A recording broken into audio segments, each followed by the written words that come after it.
was my father's fervent wish that when he came to the end of his days, that he be buried in a simple soldier's ceremony. This was in keeping with his idea that he was but a soldier doing his duty, a citizen serving his country. We have waited 27 years to fulfill that wish that he left us with. But we are here today, and we are able to grant him that wish. In keeping with his desires, we will keep these ceremonies simple. And it is left to the family, and I speak in their behalf, on behalf of the Marcos family, to thank all those who actually helped and made this day a reality. We thank President Rodrigo Duterte for his recognition of my father's service to the nation.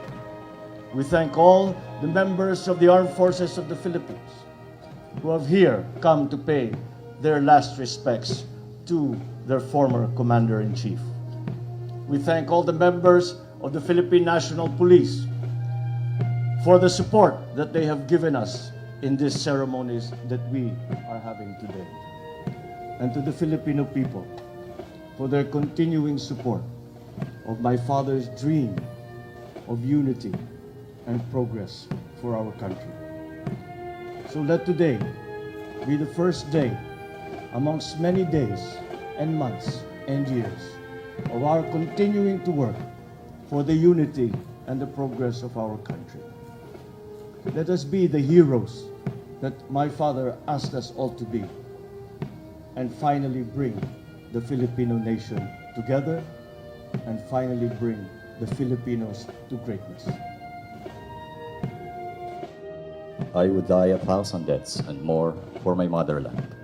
Ferdinand Edralin Marcos, former President of the Republic of the Philippines, a legislator, a Secretary of National Defense, a World War II veteran, a Medal of Valor awardee, a soldier lived with such fervent duty and loyalty in serving his countrymen.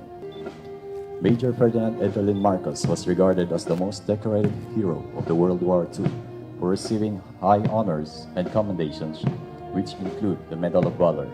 Selfless service, integrity, and personal courage defined his extraordinary accomplishments as a young Filipino soldier who was subjected to torture by oppressors, fought in desolate battlefields, and conquered the Japanese invasion in the country, battles of Pesang Pass, and the infamous Death March. When the Philippines obtained independence, his undying commitment to service continued as he pursued his political career after topping the bar examination in 1939 with 98% rating, the highest record in Philippine history. Ferdinand Marcos was elected thrice as representative of Ilocos Norte from 1949 to 1959. He became the Senate President from 1963 to 1965, where he was regarded as one of the legislators who introduced the most number of significant bills. A war hero, Ferdinand Edralin Marcos later served as Secretary of National Defense in 1965. Carrying the same mission of serving his country and fellow, Ferdinand Edralin Marcos was elected thrice as President of the Republic of the Philippines from 1965 to 1986. As one of the youngest elected president in history, he made a vision for the Philippines.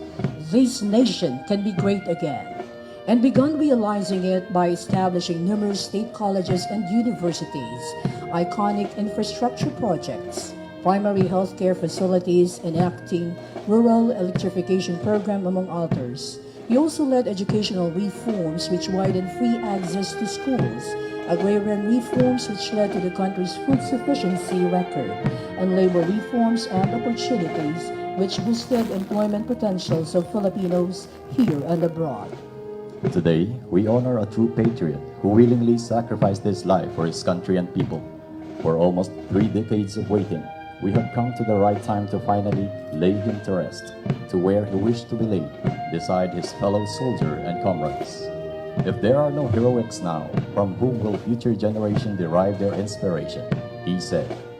May we then be all heroes in our own ways, as President Ferdinand Marcos did his own toll in big battles of life and create the best vision for the next generation, the great vision which he inherited from his promise.